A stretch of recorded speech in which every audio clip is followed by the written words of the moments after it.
good afternoon, good morning, good evening, whatever it is for you, and welcome back to Club Prairie Fire, the home of tequila, Tabasco, and the mighty Duckworth Lewis Stern system. I am the professor. I'm back. The cramping has been sorted, thanks, Gilly. But now all that I've got is all I've got is subcontinent cricket fever, and there's only one way to solve that, and that's with a couple of mighty semi-finals. That's right. 45 games of giant slogs and turning monsters has whittled the best 10 teams in the world to just 4. There's India, the favourites, the kings of the power play and the best bowling attack in the world. Can anyone stop these hometown heroes? They will take on New Zealand, the nice guys, the steady 4-cylinder family wagon whose sensible wheels are firmly on. They made it to the big dance at the last 2 World Cups, only to fall short. Is it going to be third time's a charm for Kane and his boys? And then, of course, there's Australia. There's always Australia. 7 out of 12 times they've made it to the final. 5 times they've won it. A slow start of the tournament. The boys in gold are peaking just at the right time. They will take on South Africa, a team that will be appearing in their 5th. That's right, 5 times they've made it to the World Cup semi-finals. Could this be the first time the Proteas finally make it to the final? So many questions, so much to talk about. Nobody wants to listen to me anymore, so let's bring in the experts. Michael Vaughan, Mumbai, are you there? Yeah, Mumbai. Just got a couple of hours before I go to the Wankhede for the semi-final. Looking forward to that one. It's going to be a great atmosphere. I've been with the Kiwis this week in the same hotel. It's been good to be around the Kiwis. They're ready. They're very confident. So they're up for the big semi-final. And Adam Gilchrist, they're in your study in Perth. Are you ready for semi-final time, mate? Oh, I certainly am. Hello, everyone. Vaughany, brilliant. You've been around the nice guys, New Zealand. They are the Mr. Nice Guy of international cricket. I do want to take a very quick issue because we don't need to park on this for too long, but what on earth has got into Nasser Hussain? What on earth? Seriously, the Prof just mentioned there was 10 teams at the start. There's now only 4, and of course England clawed their way off the bottom of the ladder. But here, quote from Nasser, who is one of the top echelon of cricket commentators and broadcasters and great astute mind. Quote, it's hard for England because of the timing of the World Cup on the back of the Ashes series. Oh, so much focus on the Ashes. Come to the end of it, you're mentally exhausted. End quote. Come off it, please. What is he on about? I think he has a point. I mean, the Ashes finished at the end of July. I don't think. Look, and only a few of the players played a little bit of the 100. A few of them played a little bit against New Zealand. Most of them, I think, all of them missed the Island series. So I think in my maths book, I think they had August and September off. Look, it's just not long enough. It's not long enough for England to get refreshed. I'm pretty sure 2 teams play in the Ashes as well. I just want to. Can you check it? Can you check up on that, Ollie? Is the 2 teams in the Ashes? Just check that there were 2 teams, and one of them was actually away on tour for that whole time as well. But anyway, clearly they didn't get enough golf in, or perhaps too much between the Ashes and World Cup. Now, gents, I have to commend you. You did do an episode while I was away last week, cramping. Shastri, epic episode. The numbers have been, they've been good. I don't like it. And I was death riding it just a touch. But hey, once again, the guests just keep on rolling in, and you've outdone yourselves again today. I mean, you can see who's down there. Let me read this little intro for you. He's undoubtedly one of the most thrilling bowlers to watch in his prime, with 414 wickets and just under 3,000 runs in 104 tests, over 503 in 354 ODIs, a 1992 World Cup winner medal to his name. It is the Pakistan legend, Wasim Akram. Wasim, how are you, Wasim? Thank you, boys. Good morning, good afternoon, wherever you guys are. I'm great. Enjoying the World Cup. It's a tad bit too long. But otherwise, everything is going fine. The favorites are there. I thought, Michael thought, Gilly, you guys probably must have thought England one of the favorites. and I was listening to your discussion a little while ago. Your top players, on a serious note, hardly played any one-day cricket in last year because I've been doing stats for last freaking 30 days, guys. So I know the stats. So the most amount of ODI guy who played for England in last year and a half was Jason Roy. About 30 plus ODI he played, and they didn't pick him. And all and most of the players who hardly played ODI cricket, including their skipper, including their main batters, 20, somebody missed 23, somebody missed 24, and then the Ashes coat is even icing on the cake, I must say. Nice excuses, boys. Yeah, yeah. Well, Ash, good boy, welcome. well, it's just great. Well, it's great to have you on. Thanks for joining the Club Prairie Cheers, Fire buddy. podcast. Just a couple of things. You mentioned the World Cup's too long. Do you think that's why Pakistan and England went home too early because the tournament was too long?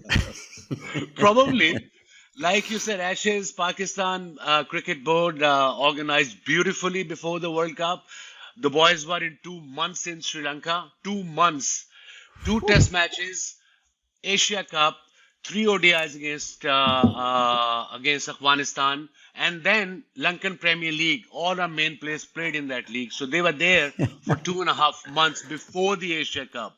So yeah, everything went according to the plan, I suppose, for Pakistan. Yeah, yeah. Hey, well, was on in regards to planning. Vaughany has had a bit of a theory throughout our World Cup coverage here on Club Prairie Fire that Believe me, I've been listening to you guys. yeah, Listening to you guys. yeah. And I know there's a few you want to take issue with him on, but this particular one about Pakistan always seem to get themselves in a bit of a turmoil during in the middle of a tournament. Get off to a traditional shaky start, but typically they ended up going okay. He reckons, why don't you just sack the board, maybe sack the chairman of selectors just before the start of the tournament, and they'll hit the ground running. They won't lose a game. Any good theory there? I mean, we've tried everything else. Not a bad idea, actually. Let's give it a go. I mean, generally speaking, in last 1 year, there were 3 chairmans being changed, being replaced. Ramesh Raja, after 3 months, I think Ramesh maybe was there for a year, just over a year. And then when he was getting his feet right, doing the decisions, suddenly he got the sack. Najam Sethi Saab comes in. Then he's there for 4 months. He wants his own team, his own people, his own thing. Then he gets changed. Then Mr. Zaka Ashraf comes in. And then he wants his own people as well. So imagine if at the top there's no consistency, especially in our culture, how can it will affect the team itself? They be worried all the time. Who's the new chairman? Who will be the new coach? Will I be the captain? Will I play the next game? So that does add a lot of pressure because I have been through this as a player, from Pakistan. So it is tough because maybe it's funny at times, sure. But in generally, if you look at seriously, it does affect players, I suppose, psychologically, the culture we come from. And that probably have affected. And then I've told you the 2.5 months in Sri Lanka before the World Cup. One chairman comes, he gives permission to play players the league cricket whenever they want. Now another chairman comes, only one league is allowed apart from PSL. So there's no consistency. We don't do handovers. Okay, this chairman is gone, the new one is coming in. This is the handover. These are the projects I've started. This is what it is. Nothing. They come. The next one just walks in the next hour, locks the door, get his gear in. So yeah, it's kind of a joke. Yeah. Well, I mean, obviously, the most important aspect of why Pakistan struggled, particularly in that game against India, was because Dil Dil Pakistan wasn't played by the DJ. I mean, I read that and I heard that quote from Mickey Arthur. That didn't make any sense. I mean, we played in India. They never played Dil Dil Pakistan. We did okay there. But you see, I can imagine where I'm not supporting what Pakistani cricket director said, but I can understand when it's a World Cup. It's not a bilateral series, so Absolutely. you've got to allow people from Pakistan / or wherever they are from to go there if they want to support their country, even 1% of 120,000 people. So that I'm not saying that's an excuse, but it doesn't. Yeah. It looks nice when you have support little bit for Pakistan and mostly for India, but that didn't happen, unfortunately. Yep. Wasim, we had before the World Cup, we had the great man Mitch Marsh on here, the Bison, and we asked him. Said we want you to predict the World Cup final, and he said without a doubt Pakistan will be there on the day. So I'm just wondering if you can sort of sum up how and why Mitch Marsh has got it so wrong. What was he on? What was he on? But I knew. I mean, I commented in an Asia Cup. I watched the boys from just before. I think 3 ODIs against Afghanistan. They look tired. They look lost. They look jaded a bit. And and one-day cricket is a long version of the game. T20, you don't need fitness. Tuck, it's gone. But one-day cricket, you need to have planning. You need to have mid-overs. Who's going to get wickets? Who's going to get runs? Fielding. Everything matters. And I'm not blaming the schedule, but that's definitely didn't help the cause for Pakistani. And I knew they'll struggle during the World Cup. Yes, Marky. Vaughany. Well, it was. I mean, Pakistan are one of the biggest powerhouses in world cricket. What did you make of? I mean, Mickey Arthur's a good cricket man, but what do you make of Mickey Arthur being in charge of Derby County Cricket Club and almost managing Pakistan cricket, this powerhouse, by Zoom calls? That is definitely bizarre, not just in cricket, in any sport in the world. I was taken aback when Mickey took that job. He's quite a sensible man in a way, because unless director of cricket means director of cricket in whole, not just for Pakistan team. Am I right? That's what the job means. And imagine you are not there and you can't be there because your contract is with the Derbyshire. And then you think you're going to run cricket of Pakistan cricket, not just the cricket team. That's not humanly possible.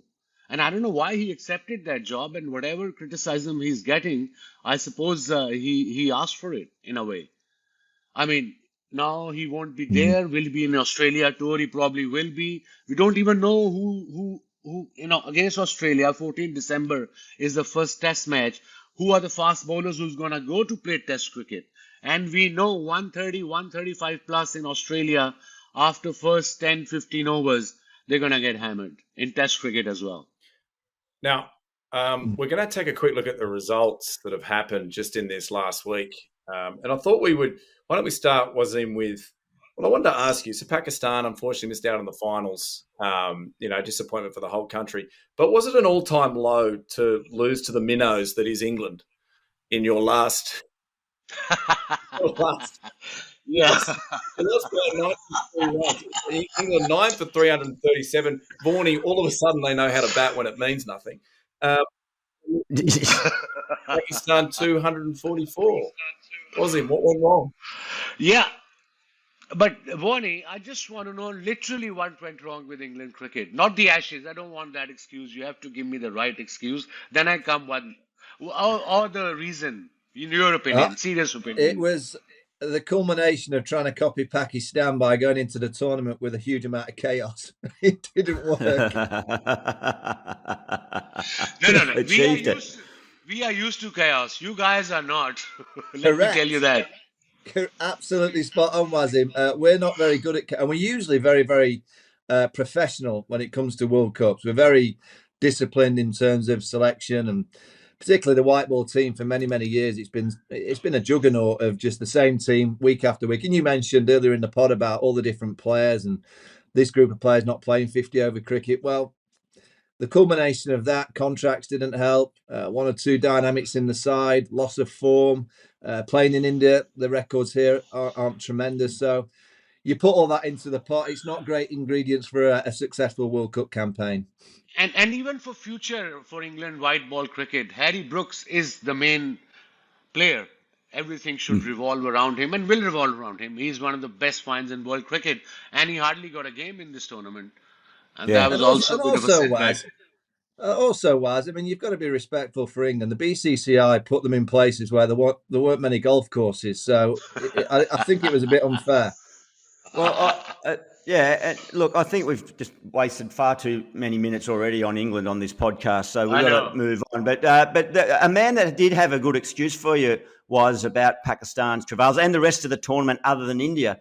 Was Hasan Raza came up with some wonderful theories about the balls that India were using. Not only that, mate, I noticed on your wonderful show that you are part of in your pre-games, the Pavilion, which we do want to get onto in a moment. You knock back a few of those theories, but what about this quote from him, from Hasan Raza, attributed to him? It's just his personal opinion. He said, remember when Sanath Jayasuriya used to play, there was a conspiracy theory that he used a wider bat and attached a speaker to his bat. What is he on about there? Had a speaker to his bat. What? Can you clarify that at all? To start off with, I want that stuff what he's on, by the way. Yeah. Same as Mitch Marsh, I think. I got hammered. Most of the bowler got hammered by Jayasuriya was me. And believe me, I checked his bat. It was a normal bat. I don't know which channel Hasan is on. I haven't seen the guy. I remember playing with him. He played under me a couple of test matches. That was a long time ago. And he's on some channel in Pakistan where he comes up with these gems. And I think he thinks he's getting famous because of these gems, but somebody has to tell him he's not. Well, he's making us also quite.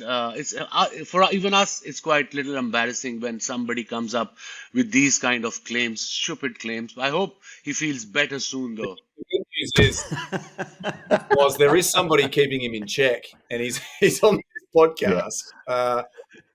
Well, you've had a couple of cracks at him, haven't you?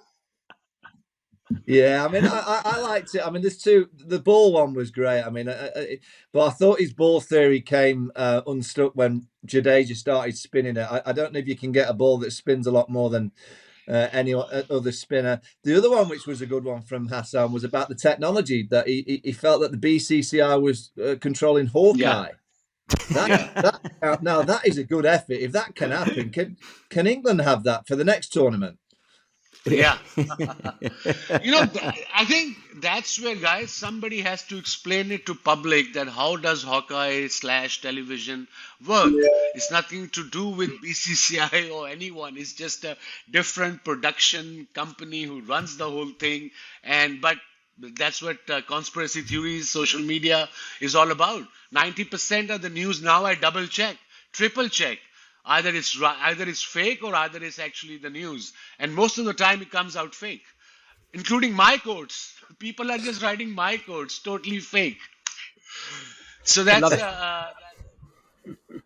I'm sorry, I was just going to say, have looked into Hasan Raza. You mentioned you played together, and you absolutely did. His debut was 2 days after you did something pretty special, okay? So I looked up, we've got a whole quiz on you. We always do for our guests. Let me just take you back to the 17th of October, 1996. I'm trying to find your records. You hit 257 not out against Zimbabwe, which is still the highest ever score for a number 8, with 12 sixes as well, which is the most ever in a test innings. And then the next day, Hasan Raza makes his debut in Test 2 against Zimbabwe. So I just want to know, what are your memories from, what were you on that day? Because everyone would like to know. And Hasan was about 12 years old, wasn't he? 14 to be exact, I think. 14. Yeah. That's what I've been told. When he was the papers, he's 14 years old. Young. He was a very good player when he came into the, into the reckoning of Pakistan cricket. And then suddenly, I think, I don't know what happened to him. I didn't follow his career after that. And the second question was, I batted for 9 hours, by the way. I went to one school about 2 years ago or 3 years ago. I think it was in England or Australia, or maybe in Pakistan, I don't remember. So the teacher told the boys and the girls, young girls, about 10, 12, this guy have scored 250. And one guy said, against 2. They said Zimbabwe. I said, not that great. But I said, hang on a minute, guys. Pakistan team were 170 for 6 when I went into bat, but that didn't impress me at all. I batted for 9 hours. I couldn't move for 3 days after that. Were you doing salmon on the ground like Maxwell? No, I was much fitter than him, I suppose. Haha. Yes, Now, yes, indeed, the other indeed. result at the group stage, just since we've been on last, was India defeated the Netherlands, but Just. only just 160 runs. In all honesty, the Dutch should be pretty happy with scoring 250 runs against the mighty Indians in India. But as we all know, there was one big result that we were all cheering. Who would like to? Gilly, would you like to share with the world what happened to Virat? Well, it's a man that is the Club Prairie Fire podcast favourite. He wears the number that I turned yesterday for my birthday, number 52, the Bulldog Roloff Vondermerva, and he knocked over the king, didn't he? Yeah. Ripped him. Castle. Ripped him. So, and subtly mentioned it on his Instagram too, I noticed. So that was very humble approach from Roloff. But no, we love the Bulldog.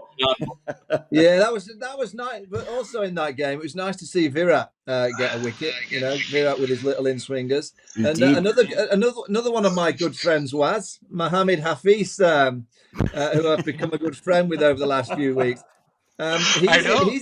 He's in Virat's back pocket as well, isn't he? Apparently, Yes. I've been following your tweets and X, whatever you call it nowadays, and Hafeez. What's going on there? I'm quite interested. Tell me. Well, he just seems to go. I think he got right. I can't remember what the first tweet was that riled him. I think it was something to do with Virat. And no, I'll tell you what he did. He called Virat Kohli selfish for scoring hundreds for India when they won by over 200. And I think I went back saying the anchor role's pretty good role to play when your team win by 200. And then I think I gave him some advice that maybe some of the Pakistan batters need to be a bit more selfish when they bat. That didn't go down well on him. I saw his reply. And that's what you wanted. Reaction, and you got it. Well, how is he in the pavilion with you? Is he on your station? No. He's on state television, Pakistan TV, PTV we call it. He's there with, I think, Wahab Riaz, Bazid Khan, and Rashid Latif. These guys are on that channel. Well, I was interested in the punditry. Is there any ex-Pakistan cricketer that's not on a TV show over there? Actually, a very good question. And same goes for India. India. They have about gazillion news channels, and so do we. And every news channel, everyone wants to get involved in cricket when the World Cup is happening, when the fever is going. Even our political anchors, they are cricket experts now. They run cricket shows separately on news channels. So it's good in a way they got a job. Everyone gets a job in the end, but everyone is on every channel. Absolutely. And nobody enjoys their job as much as you blokes on the Pavilion. There's singing, there's dancing, there's skits. I've just seen the little trailer, the teaser for the opening of the finals show mate, you make a mean Rocky Balboa. You're in the red corner. You come out swinging wildly. I checked it out on your social media, and it's outstanding. Looks like you blokes have the most fun of any. Thank you, boys. This is the third year we've been doing this. First 2 years we had Waqar and Misbah, myself, and Wahab Riaz. Second year was Misbah, myself, Waqar, and Shoaib Malik. And a host is one of the best hosts I think, in the world, not just in cricket in general. He's very good. Yeah. And then this year we had Moeen because Waqar was busy with the World Cup. But the idea was, when we created that show with the channel I work for, a friend of mine, Salman, who owns Karachi King, he's the owner of that channel. And I said, for starters, when you run a channel in our part of the world, you got to have a live cricket. Otherwise, there's no point opening a sports channel, because Pakistan mostly is one sport country, that is cricket. And we can't even organize that properly. Hey.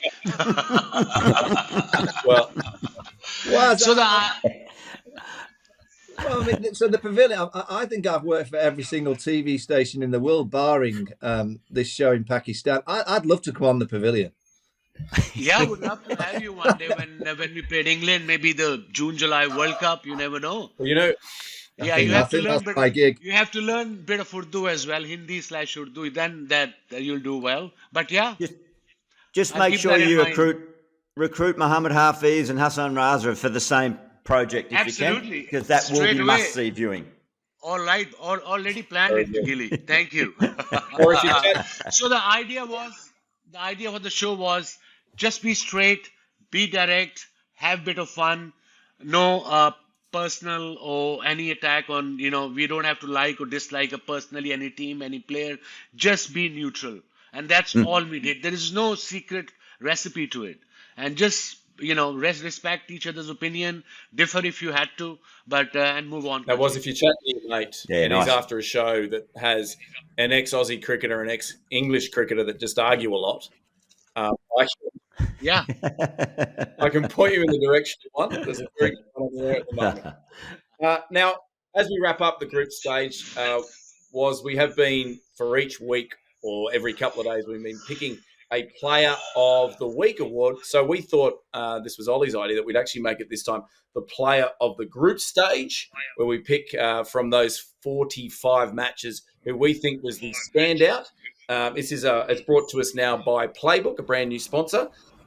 It's just a reminder, if you get onto PlayBook, it's coaches. It's young guys coaching direct to people. You've got people like big names like Chris Lynn and Matt Renshaw and a bunch of other experts that can directly coach your kids, coach you on all the best things to do, not just for cricket or your other sports as well, AFL, hockey, cornholing, whatever you're into. Visit PlayBook.coach to find out more. Now, I think we. Hey, Prof, sorry to cut you off. I reckon that is a great platform for youngsters, elders, whatever age, who want a little bit of tutelage from experts. But I know Playbook are keen to expand their platform of the available coaches. So you don't have to be a superstar, former World Cup winner type player or premiership player in footy or netball or whatever. I reckon they just want well-qualified coaches who can give access to youngsters. It's a great platform. It's just a good conduit to bring people together to improve their game. So something to look out for. Good point, that, Gil. There's a few from the World Cup, actually, that I see have resigned. Mornay Morkel. He could go on. Alan Donald. A bit of availability. By the way, Monet didn't look happy in Sri Lanka and in India. I don't know. It must have been a first experience. It's coaching is little tough, especially these big events and traveling every day. You can't get peace. You've got to go there every practice. You can't even miss practice. It's a proper hard work. It really is a proper hard work. I've been doing it for 8 years in PSL, and man, last year was tough. Going to practice every day and wait there for 4 hours and do bugger all was really tough. All right, well, Oz, we might put you forward to Playbook as well. They probably need a. I'll be the ideal candidate, guys. Come on. I'm gonna toss up. I think Adam Zampa. I think slow start. For the player of the group? Isn't he the leading wicket taker? Give us a Moeen Ali? Who you? I think Johnny Bairstow's had a good tournament. He really did. Yeah. I think Rachin Ravindra is the guy. I was thinking of a in my book. There you go. Okay, that's Rachin. But he stood out though in this tournament in general. Rachin, in my opinion, one name comes straight away in young players. He comes in straight. Without doubt, well, maybe the player of the tournament at this point, certainly young player, new arrival, so to speak. I just talking of a few players, a bloke that's had a terrific tournament, Marco Jansen from South Africa. That just got me thinking, a guy that hasn't hit the levels that he did in the previous two World Cups, Mitchell Starc. He was the previous leading wicket taker in 2015, 2019. I want to know, you can only pick one currently, not with historic stats behind you. You got to pick one out of Starc, Jansen, or Shaheen Shah Afridi. Hey, can add David William to that, please? He's retired, mate. He got sacked. They said not surplus to requirements. You're our best player, but piss off. So forget that little input. We don't need any POMs infiltrating this discussion. I know. If I have to pick one, on a present form, I'll definitely go for South African Janssen. Yeah, right up. It's a complete package. He gets you wickets with the new ball. He's got pace, 140 plus on regular basis. He's tall, gets pace, extra bounce, and then he can bat. He's a very good batter at number 7, number 8. Good power hitter, and he's having a great tournament. Apart from one or two games, maybe. Yeah, got a bit of lip about him too, hasn't he? Got a good aggression. Yeah. Gets in the face. Absolutely. Yeah, he does. And he's one of those bowlers when he runs into ball. As a batter, you probably can explain it better. He's quicker than you think he is when you are facing him. He's more skiddier as well. This quick arm action. And I think that helps as well. And swinging with the new ball. That reminds me of some other left armer that used to run in and have a quick arm action. Got onto me a bit quicker than normal as well. Well, just on Waz. Waz, do you remember bowling Yorkshire at Headingley in trainers? Remember? You came out, you were playing for Lancashire against Yorkshire at Headingley. You came out after lunch in a pair of trainers and you bowled us out. Do you remember? I remember. I think I was just bored. I suppose county cricket can tire you mentally too, apart from physically. Yeah. And after lunch, I think I had massive lunch, and I was kind of, I said, okay, just wear normal shoes and let's bowl. And I did that quite a few occasions in general. Even in Test cricket, I did that. It was just one of those things. Just get on with it, I suppose. It was too much effort to wear your 3 socks and get the spikes going. You just get on with it. Were you playing that game, Vaughany? Were you in the batting lineup? And I'll tell you what happened. I was in with Richard Blakey after lunch. And I said to Blake, because Waz was bowling, I said, look, just play him out. Don't make him angry. Just let him go. He's jogging. I think you were wearing those Reebok pumps, with the those ones. with the pump on the front. Yeah, I said, don't wind up the pump. Don't wind up. Anyway, about the third ball, you bowled him wide, and he smacked you over extra cover. And I just looked at him and went, you fucking idiot. What have you done? You bowled us out. You bowled us out in your Reebok pumps. Oh, I'm gonna find this. Right, see what was. Hey, Vaughany, what is the equivalent for bowlers? You often talk about getting 100 on a Tuesday night in the Yorkshire League. What's the equivalent? Well, Waz is so Waz. Just to you obviously listen to the pod, but I firmly believe that you can't be a great of the game unless you've got 100 in Yorkshire on a Tuesday. On a real sticky wicket, you can't be a great. Okay. So Virat's not quite a great yet because he's not done that. And Vaughany, just to cut you off, Vaughany. Sorry, hey, the rest of you idiots in our group chat, it was very clearly pointed out in our WhatsApp group chat was that I didn't get 100 on a Tuesday night in Yorkshire on a sticky dog. But, boys, the point you missed, I haven't called myself a legend, all right? So leave me out of this conversation, okay? So, sorry, do. Continue. So many do. So that's my remit to be a great at the game. You've got to have got 100 in Yorkshire. But Waz played for Lancashire for how many years, Lang? Waz? 10 years? 10 years? 10 years, man. You'd have got 100. You got 100s in Yorkshire, didn't you? And 5-fers and 6-fers and 8-fers. I never liked playing at Yorkshire, at Leeds for some odd reason, as a bowler. I don't know why. First of all, there was that slant thingy, the slopey thing. That messed me up quite a few times. Test cricket I enjoyed, but playing against Yorkshire was always fun. Playing for Lancashire, those days, county cricket, Lancashire White Rose, Red Rose, and it was incredible. Competitiveness on the field, but off the field, these boys were quite funny to each other. It was good fun. It was great old days. Was, but you'd have got wickets in Blackpool, wouldn't you? Yeah, well, not Blackpool, but I've got wickets in Scarborough quite a few times. Oh, there we go. There you Scarborough again. Yeah. Beautiful spot. And it swings a lot. It reverses a lot in Scarborough for some odd reason. There you go. It does. And Shades nightclub. Shades Wine Bar. Waz, you've been in Shades Wine Bar in Scarborough. What's that? I didn't hear you guys. Miscommunication. Yeah, I was everyone with the knows boys. they have been there. Whenever boys went, I just followed. I was with the boys, the team boys. Wherever they went, I followed. And they did stupid tricks with me. First couple of years when I was there, they did stupid tricks with me. Early days, 1988, my first year, those cricket bags we had, they didn't have those little wheels. Now Oh, you yeah. can literally roll it. Those days we had to pick them up and take it up to the dressing room, wherever we were. The hard coffin Yeah, ones. the hard coffin ones. So, Yep.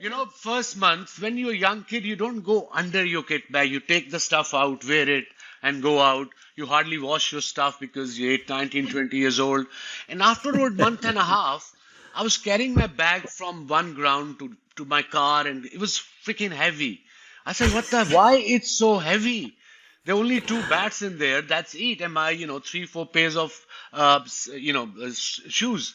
And then after I checked, there were freaking 2 massive bricks lying in my bag. I carried that for a month. Been stitched up was. Yeah, for a month and a half. Not just a day or 2. Oh, did you brilliant. stumble across the... Yeah, I did. My favourite segment of this wine bar is everyone who's been there never remembers it, which is a lovely trend of the wine bar.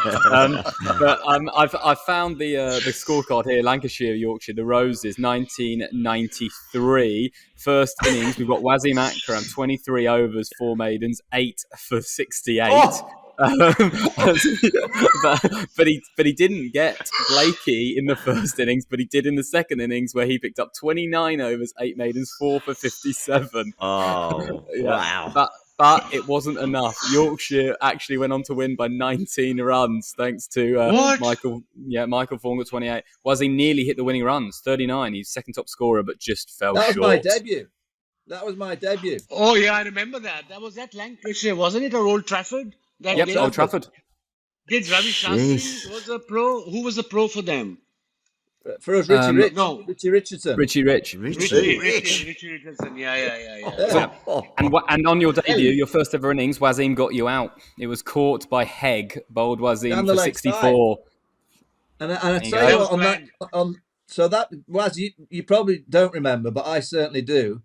We were playing on the far side of Old Trafford, and it was quick, bouncy wicket. Yeah. And the physio, Wayne Morton, because the dressing room was a bit of he sat on the edge of the boundary with spray because you were peppering the shit out of me. In the loafers. I've been told, I think, by Neil Fairbrother, one of my best buddies, and maybe Warren Hagg, that this guy is a future England captain. I said, hang on a minute. Let me check him. Let me check that dude. Now, guys, I hate to be the person that does this, but there is 2 World Cup semi-finals that are taking place. Yeah, did you know that, Vaughany? That there's. Is it? I thought the World Cup got cancelled when England and Pakistan went home. England, India and Australia, we've got that sorted. Okay, keep talking. Let's take a quick look, if you don't mind, guys. India, New Zealand at Wankhede. That's tonight. 1v4. India the favourites. New Zealand had an up and down tournament. Guys, does anybody give New Zealand any hope? Yes. Yeah, it's a knockout game. It's not one of those games where you have a second chance. So that adds up a different kind of pressure on even an experience and a side with good form, because it's one day, do and die, and New Zealand have the capability, no doubt about it. But percentage-wise, definitely 65-35 to me. India definitely favored, but couple of quick wickets early on. Maybe Kohli or their skipper gets out, then the different ball game comes in. So yeah, it'll be interesting. I reckon. I think India can win both ways. I don't think it matters whether they bat or bowl. I think they're good enough to win both ways. I think New Zealand, they bat first. Get 320, 330 with their bowling attack. I think they can cause a threat or two. I mean, there's a story that's broken today in the papers around the pitch. I read that. They're looking at maybe India have changed the pitch. Well, if they've changed the pitch to another pitch which is fresh and not been used, I have no problem. I have no problem if we're in a semi-final and the pitch is fresh. If the pitch has been changed to a used pitch, I have a problem with that. Because in a semi-final of a World Cup, and I don't know until I get to the ground, you should not be playing on a used pitch. I'm sorry. It should be a brand new, fresh wicket. So, in your opinion, it should be a brand new because it gives equal chance both the sides? Yes. Yeah, I don't think it should be a used pitch for a semi-final. You know, in the group stages, with so many games being played, I can sometimes see that you need to use pitches. But in a semi-final of a World Cup, it should be a fresh pitch. Fair enough. I agree with you. Gilly? What do you think, Gilly? There you go. I'm back. I think I might have muted myself there. Sorry, lads. I have no drama. Yeah, I think a fresh pitch too. Yeah, I don't think you can go back on recycled stuff. I mean, Wonketty, I remember in 2004 we played our final test there, and it was a very, very average pitch, we thought. But of course, as current players, we weren't allowed to comment, and it was Jason Gillespie who decided to say in the press conference when asked about the pitch, he just politely said, "Look, I won't really give too much comment, but I've just got off the phone to my best mate at home and he thought it was a fucking stink pile." But that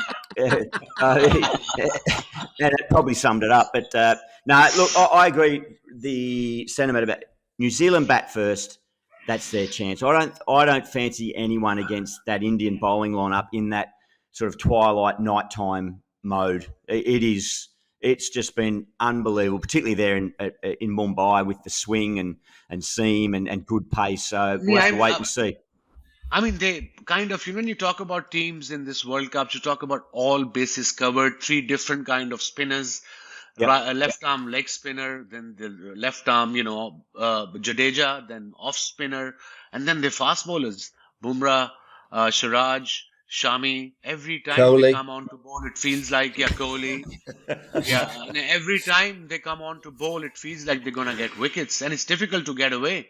So I think that's where New Zealand batters will have an idea maybe how to bat against a bit of swing and seam early on because their technique is quite solid. Yeah, if New Zealand do win, get some runs, I think a lot of it will be down to our man Ratchin. Vaughany, as a captain of, someone who has captain signed with lots of players from other countries, your KPs, your Geraint Joneses, your Andrew Strausses, how long will it be till we see Ratchin playing in Indian colours like our man Roloff, who just jumps ship if he does it? Well, I have to say, I saw Ratchin at the hotel. He's got a tremendous head of hair. He's got a great barn. Yeah, I know. I think he's happy in New Zealand. He's been a revelation in the tournament. I see his father's actually come out and said that Ratchin wasn't because of Rahul and Sachin. It was just because they like the name Ratchin. Really? So he's put that to bed. I mean, the glorious story that we've all been going on in the last few weeks about, Rahul Dravid, Sachin Tendulkar, you put them together. His father's basically said, "Fucking load of bollocks." That do sounding like a lot of a hard work to think about a name that's gonna mix too. Yeah. And what will happen to our buddies in Star Cricket? What will they talk about now? Yes, true. They'll just go back to talking about Virat. Don't worry. I want to ask. A lot's been made of this coin toss because, as you said, you don't want to face the Indian attack at night. Was there, now both you, Was and Vaughany, and Gilly, you as well, you all had to step in and do the coin toss. Is there any technique? Do you practice the coin toss? Did you have Yeah, there is. Yeah? Yeah, there is. Yeah, sure. No, there's no technique. It doesn't matter what you do. You just hope for the best and do whatever you got to do in your mind. But Did you have a head or a tail? Did you always call the same thing, Was? It depends on the day. I think what I felt like, gut feeling, whatever word comes straight in when you're there. Don't have to think before. Okay, if it's a test match in Sri Lanka, you do think about it a lot as a bowler captain. We need to win this. We need to freaking bat. It's just on dead wickets, hot days. Yeah, that's where you really. Vaughany, were you heads or tails? Well, I've got a bit of intel. on Tom Latham actually that I'm if you study him at the toss when he flicks the coin, and I've not noticed it yet, but their boys were telling me this week. I think there's an advertisement circle that the men are landing Yes. in. Yeah. And the drone shot comes in. Just study it. He never lands it in the circle. He flicks it miles away just for the laugh. Fair. just Great idea.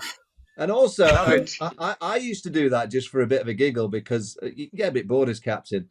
And I always used to study the opposing captain, how desperate they were to win the toss. Because if you flick it away and you see the captain chase after it, you know he's fucking desperate.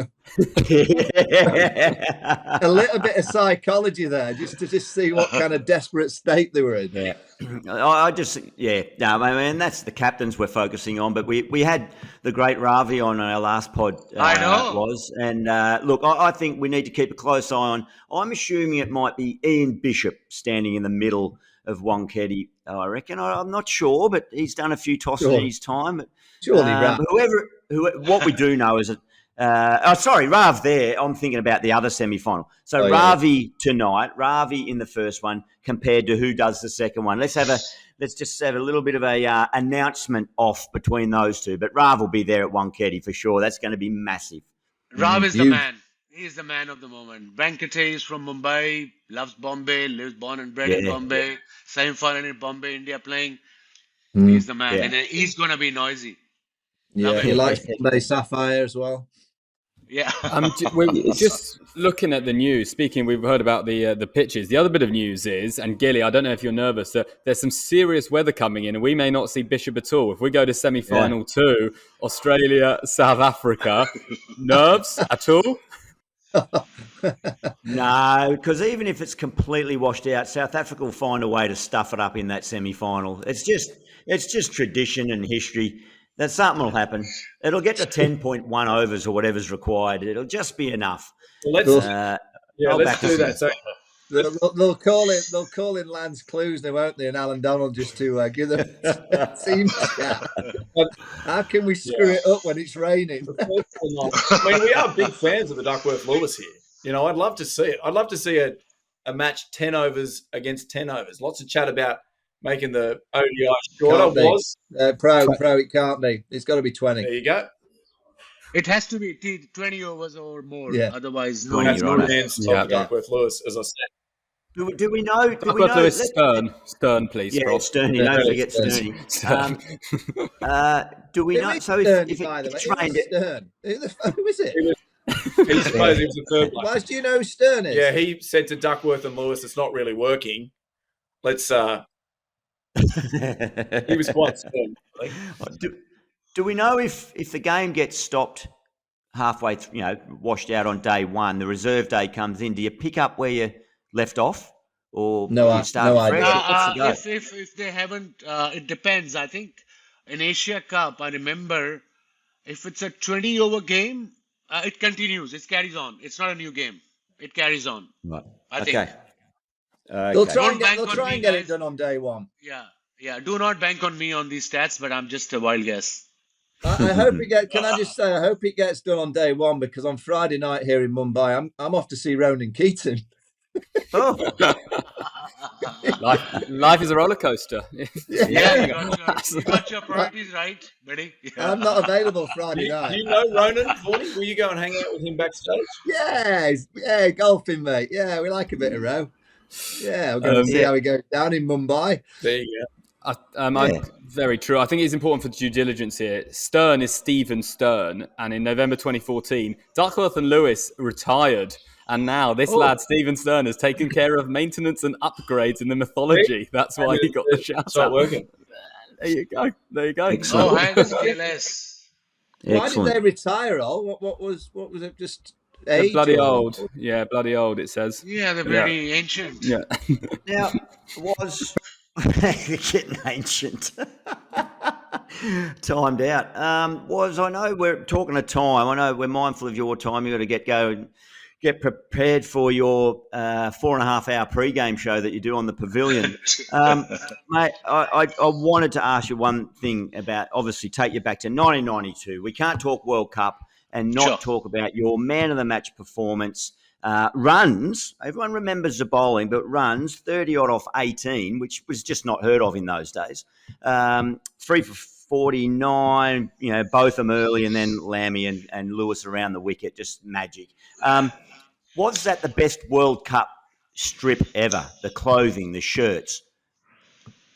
Yeah, it really was. It was something new. It was something different, even for players like us, young players, 24, 23 years old, and suddenly getting kits and white balls. And in Australia, I remember the first group picture was on a massive kind of a ship in Sydney. If you remember, there's a picture like this where each team is sitting there. It was also for me. Yeah, it was something so exciting to see all the great cricketers of the world right in the same room, and that too happening in Australia, one of the best places to play cricket, in my opinion, in general. Tough cricket and facilities are always has been top notch, and that World Cup was the start of the cricket we are in now. I remember '92 World Cup. It was a hybrid kind of model hosted by Australia and New Zealand. And New Zealand won, remember, 7 games out of 7 in Australia, in New Zealand. And same thing happening with India right now. So New Zealand had a bad game in that semi-final against Pakistan. And New Zealand must be thinking the same thing in the back of the mind. This can happen. They can win. But yeah, that World Cup was changed, I think, the way people have watched and followed Pakistan cricket. And I think when I got back, I realized what we did. At the moment, nobody knew. We were too young, too excited. When we arrived back after about 2-3 months, we young players realized that the whole country is smiling for months and months and months. People from that era still remember that World Cup. So yeah, that was the start. And the best shirts ever. Best shirts in World Cup history. I remember that. I was at college, actually. I was watching you in the final. I bunked off college in the afternoon to watch you bowl to Neil Fairbrother and co, and that ball to Lammy around the wicket. I'm going to put you in charge now of Pakistan Cricket. You mentioned 3 chairs in the last year or so. You're now the chairman of Pakistan Cricket. What are you doing with the team, and are you keeping Babar as captain? There is no quick fix. If you have any other better captain, you think, do you have another more players? No, you don't. Maybe 1 or 2 changes at the most. It's a slow process. It'll take time. There is no quick fix. Okay, Babar is back. PCB's chairman is meeting him. I read somewhere. I don't know what they're going to decide. Who's the plan B in Test cricket or in one-day cricket? Does his place is cemented in playing 11? It's lots of stuff. First class structure is messed up. It was something different 3 years ago, changed again. Now it's changed again. So everybody's lost. We need consistency at the top of the realm. Whoever comes, I don't care. Just make sure my advice or my request to the Prime Minister of Pakistan is make sure whoever comes for 3 years. Let him finish his tenure and make sure it's a proper handover. Like in corporations, it happened. Not like I've got announced chairman. I go to the office, I lock the front door and tell them not to let other chairman in the Gaddafi Stadium.